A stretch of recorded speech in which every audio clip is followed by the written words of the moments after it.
You can't talk about Jujutsu Kaisen without talking about the main thread of it all, Ryomen Sukuna. Not only is he intricately connected to Yuji in more ways than even he knew, but he torments our courageous MC any chance he gets. But where did that sadistic personality come from? No one was born evil after all, so let's take a look at Sukuna's life and how he became known as the King of Curses. Born more than 1,000 years ago, Sukuna suffered in the womb of his starving mother, and to avoid dying of malnutrition, he absorbed his twin brother and survived. As his cursed energy and technique advanced, he felt alienated and targeted as a threat to eliminate, rather than a fellow human. So he protected himself with aggression and suppression of emotion. He avoided getting close to anyone, and made sure to keep everyone away with fear and murderous intent.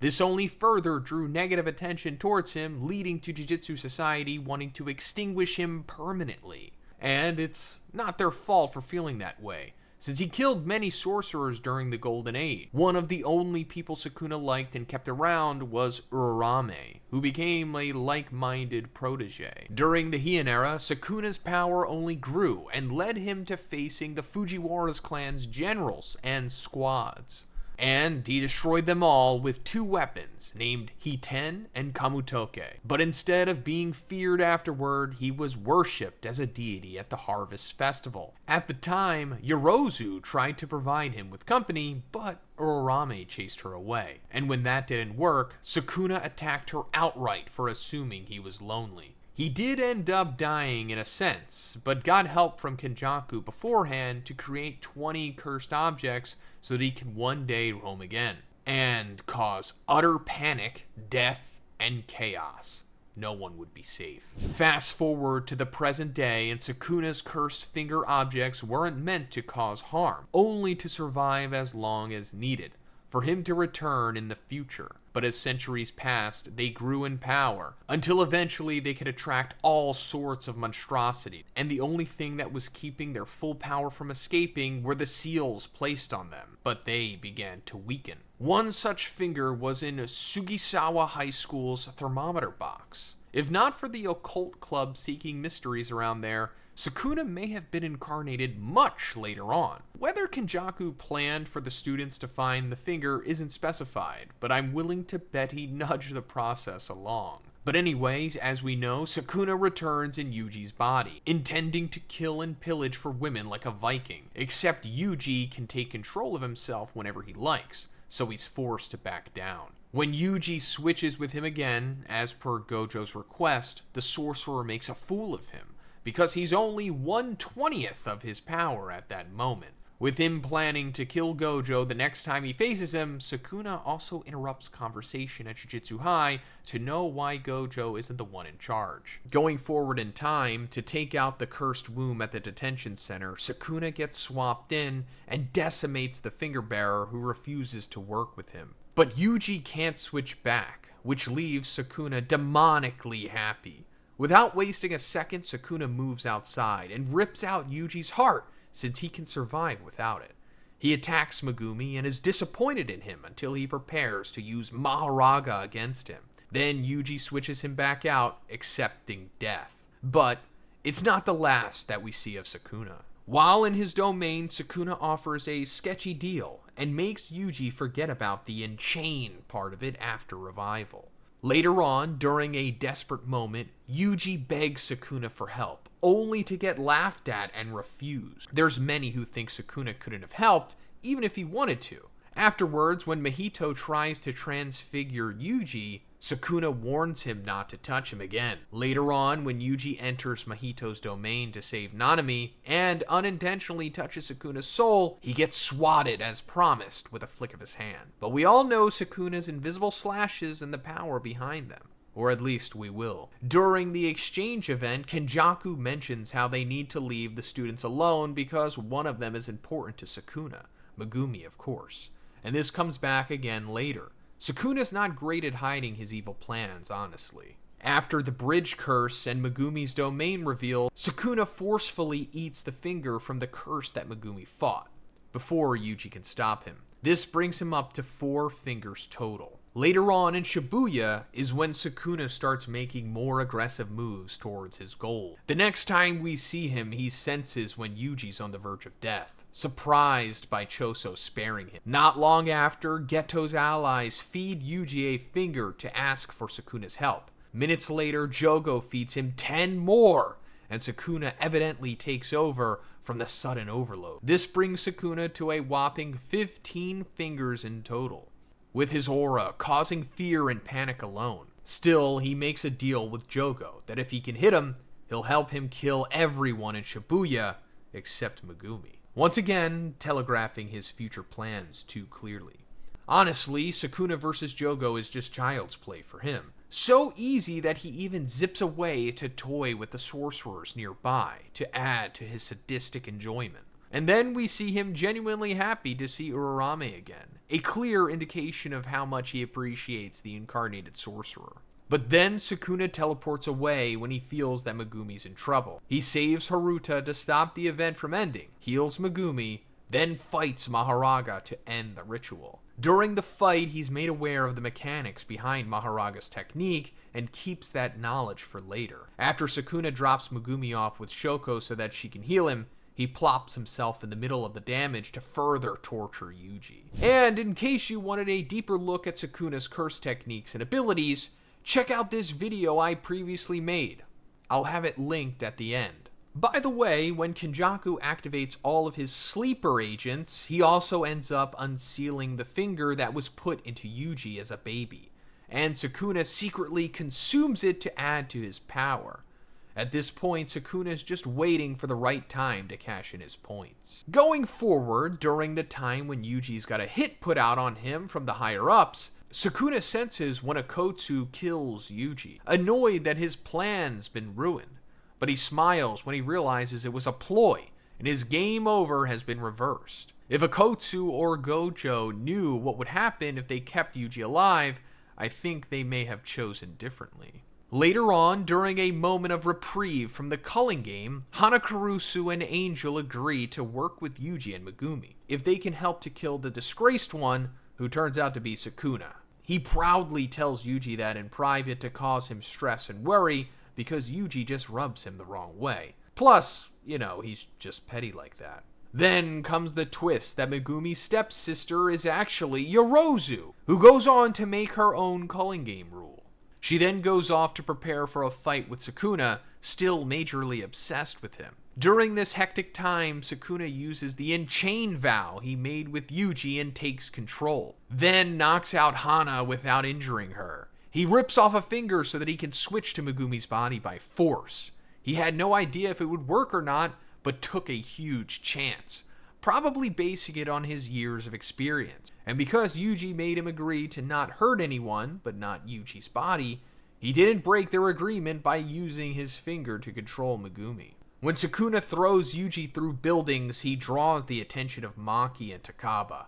But now he has control of the Ten Shadows technique, and he can even strengthen them, thanks to his cursed energy. He's attacked by Hana and Angel's technique, Jacob's Ladder, but to get her to stop the attack, he pretends he's back to Megumi. Then he chomps her like a demonic Pac-Man, taking her arm. Sukuna has to fight against Yuji next, impressed with his endurance and strength for a human. The others nearby jump in to face him in a high-speed battle, with Megumi interfering to avoid hurting his friends. Likewise, Sukuna's companion, Urarame, shows up to help him to get the upper hand. Unexpectedly, Sukuna appreciates Urarame's help and tells them not to worry when they try to focus on everyone except Yuji. Sukuna doesn't need him as a vessel anymore. He uses Nu to fly off with Urarame, telling them to prepare a special bath to ensure Megumi can't fight him off. And here's the kicker. When Yuji screams at him, Sukuna and Urarame laugh like true psychopaths at his desperation.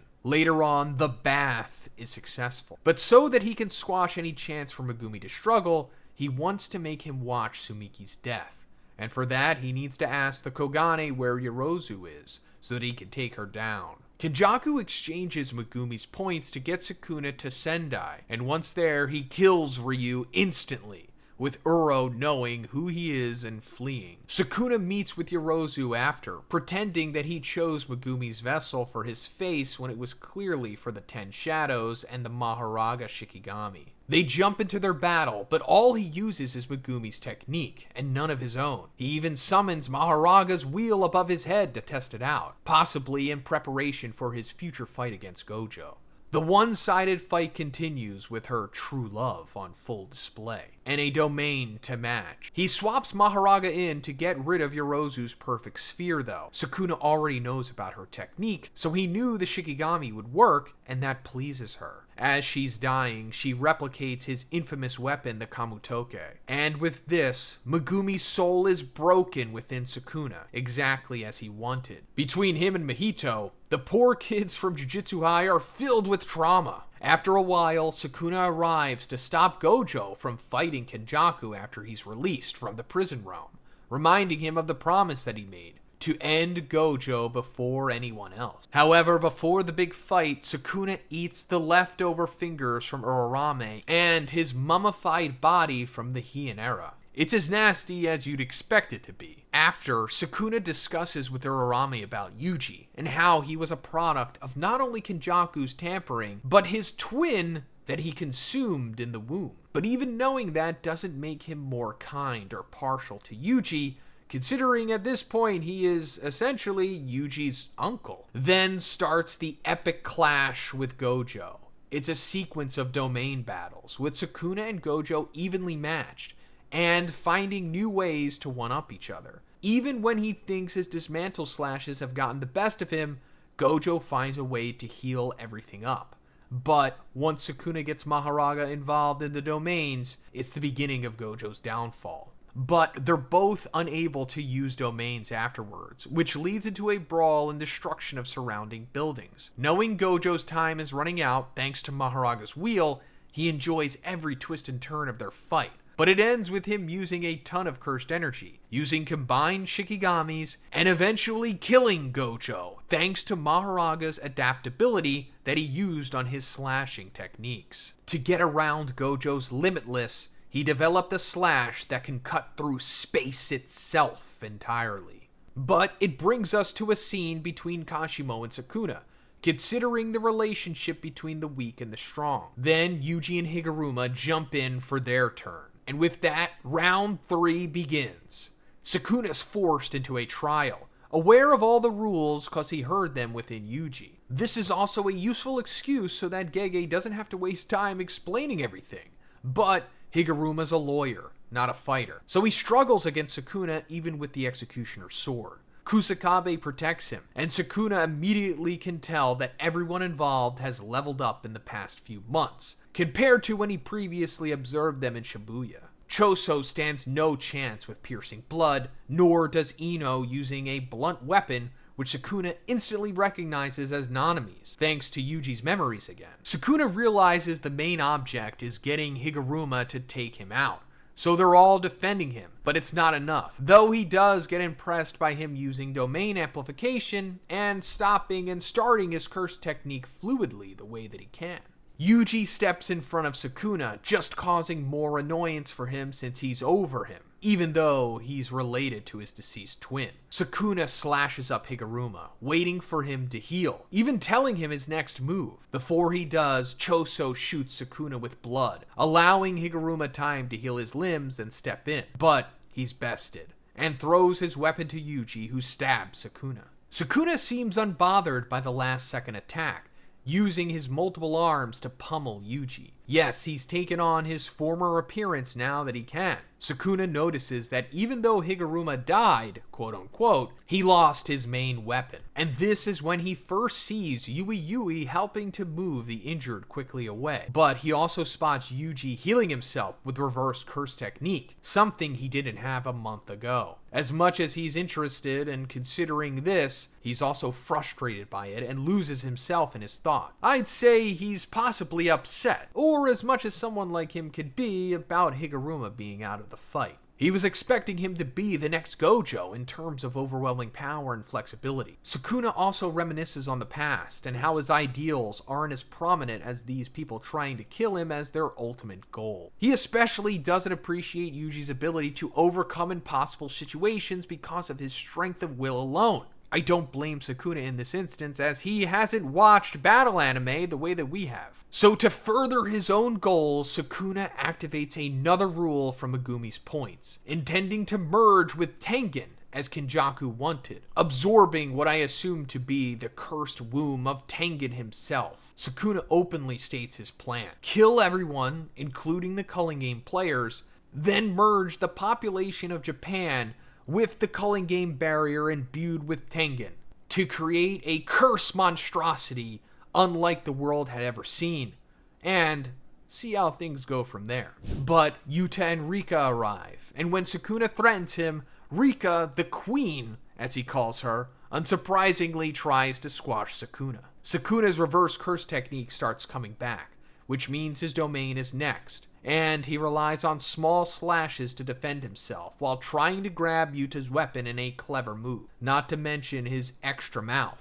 Then Sukuna gets pulled into Yuta's copy-filled domain, but puts up Hollow Wicker Basket in defense, still relying on Yuji's memories to consider Yuta's plan and technique. He figures out their scheme, but finds it humorous more than anything. When does Sukuna ever seem like he's being pressured? However, Sukuna's attacked by the domain and Rika and Yuji at the same time. Currently, he can't use his domain and has the same cursed energy level as Yuta, and can't blast out Dismantle or the world-cutting technique since he has the barrier activated. Then, he is ganged up on by Yuji and Yuta trying to remove his extra limbs, while also attacking his connection to Megumi's soul to split them apart. When he's about to slash Yuji into pieces, Yuta uses cursed speech on him to freeze him. Then an ice technique. But Sukuna's still smiling because he's liking the challenge that they're giving him with their overall combined strength. Maybe it reminds him of the good old days, but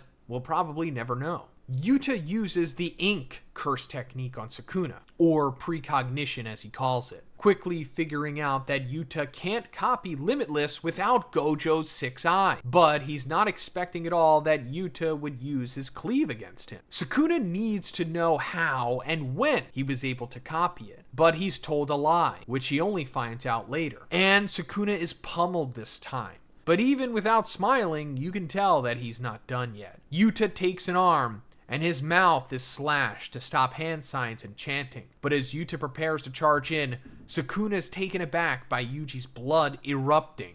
Then Yuji holds him in place, while Yuta uses Jacob's ladder thanks to Hana. Though they underestimated how little Megumi had in him, Sukuna easily turns the tides again, until a certain heavenly restricted fighter breaks into the battle for her turn alongside Ino. Sukuna nearly slashes Yuta in half, with Yuji breaking the domain to signal Maki's entrance, but his wounds are taking longer to heal this time because of Maki's soul-splitting katana targeting his soul itself. Plus, he had no time to compensate for it, especially after the technically advanced struggle between him and Gojo. And Sukuna faces Maki, and enjoys it, even comparing her to Maharaga in terms of analysis and potential. After sending her flying, Ino jumps in, but Sukuna notices the weapon is different from before. It's because Kusakabe now has it for a surprise attack, but Sukuna figured it out, so it wasn't that successful. For Sukuna, Maki's his total opposite, and as much as he enjoys powerful sorcerers, he likes her just as well for what she can accomplish as a rejection of the norm, and because he wants to prove that he is stronger than her. So he black flashes her, which is luck, I know, but he assumes it's enough to take her down. With Kusakabe being the only one left standing, Sukuna wonders how a sword-drawing technique can match his long-range slashes. He enjoys playing with him, but notices that he can't block every slash with a grin, intending to end it. Kusakabe shows off his barrier skills, but Sukuna reads his next attack from experience. He slices him with an X, and as he plans to end Yui Yui's rescue services, Miguel steps in, which he was not familiar with using Yuji's memories. Sukuna faces him and LaRue, not bothered by missing his domain and a slow healing heart, He understands but doesn't care for LaRue's technique, focusing instead on Miguel. With Miguel's simple yet effective technique, Sukuna's taken aback and has to split his attention when Choso shoots him again. If Sukuna wants to slice through anything again, he not only has to use palm signs and hand signs, but also a chant because of the binding vow that he made. And he can't believe Maki's back after a direct black flash. But he lands another on LaRue, which means he's recovering quicker. Sukuna's looming return to full power calls for Choso and Yuji's duo to put pressure on him. But another black flash is used, causing him to replenish again. As Choso uses Supernova, Sukuna speeds in and hits him with black flash. But Sukuna sees the blood armor take some damage, not ready for Yuji's next hit. Their brawl turns into close combat with Yuji shooting him with blood, and Sukuna sensing Yuji's own black flash coming, but unable to avoid it due to LaRue's technique. Now it's time to get serious. Sukuna gets a taste of his own medicine, not only with black flash,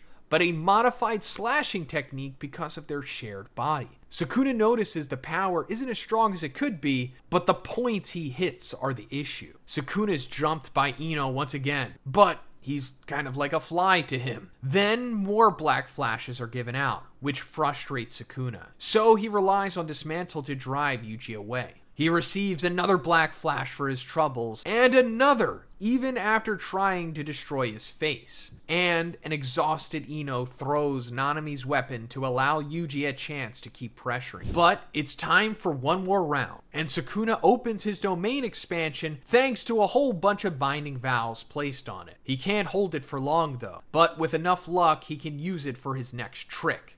Divine Flame. Sukuna's fire in the domain is inescapable, and it takes down Choso, sacrificing himself to protect Yuji. Once the domain and the fire are gone, Sukuna's left standing in front of the fake brother duo. Now the King of Curses has to face the position swapping that Mahito did, but with massive improvement. And Sukuna recognizes that Todo is his own kind of beast, and hard to handle. With no way to know when a switch will happen, Sukuna can only rely on when Yuji will use Black Flash to attack. But he didn't consider the crows flying around as possible choices. Or simply just not swapping at all. But then he's faced with ultimate power once more. As Sukuna tries to hold Yuji back, he opens his domain. But so does Gojo, who is actually just Yuta inside of his body. And frankly, Sukuna's impressed by the lengths that he's willing to go, copying Kenjaku's brain-switching ability. So the domain battle begins again, but at a very crucial time in the battle royale. With them fighting for dominion, it becomes a time-limited duel, and Sukuna's intent on massacring everyone. Sukuna shows off his ability to use domain amplification inside of a domain too. The fight's pretty even, except that Yuta's using a body that he's not used to, and it's giving Sukuna openings to overtake him. Nothing could prepare Sukuna for Yuta using blue, purple, and a recording of Inumaki's technique. The domain battle ends, with Sukuna hurt, but not down. And Yuta runs out of time due to how Kenjaku's curse technique works. Then Sukuna hits Todo with an immediate black flash, but he's still able to continue swapping and confusing Sukuna. Then Yuji strikes at Sukuna's connection with Megumi with ease, and forces him to cough up a finger, proving that it's effective. Then Hana returns above him,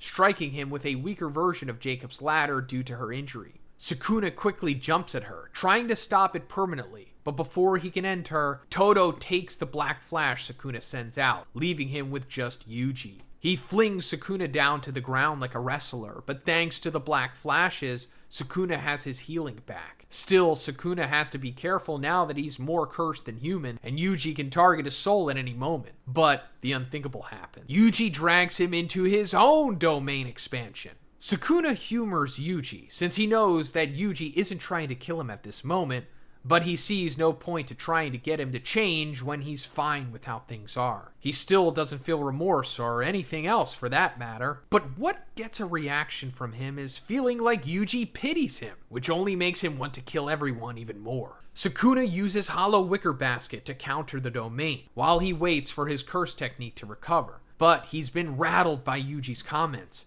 and he's not as focused, which is also when Megumi fights from within using shadows. It helps Sukuna be overtaken, and that's when Sukuna notices Yuji's missing finger. He realizes too late that it means that his last finger is elsewhere, to which it cuts to Nobara, who finally awakens and uses her resonance technique on the last Sukuna finger, leaving him vulnerable and hit by Yuji's dismantle. Sukuna refuses to believe that he'll lose, and that's when Divergent Fist hits him again, followed by Black Flash. Backed into a corner, Sukuna tries to convince Megumi that he doesn't want his body back by reminding him of his losses and mistakes. However, it just makes him sound desperate to survive. After his plan fails, his remnants are blasted out, and even then, given the choice to go back to Yuji, he decides death is a better option. This leads Urarame to follow him to the other side. The last we see of Sukuna is in a space between life and death, which is fitting as he sent many characters to this same place. Here, Sukuna meets Mahito and decides to change his decisions should he return, especially since he has Urarame to bring along this time. And that is Sukuna fully explained. I hope you guys liked this video, and if you want to see more like this, subscribe, because I got tons of Jujutsu Kaisen characters explained videos. Have a great day, and I'll see you in the next one.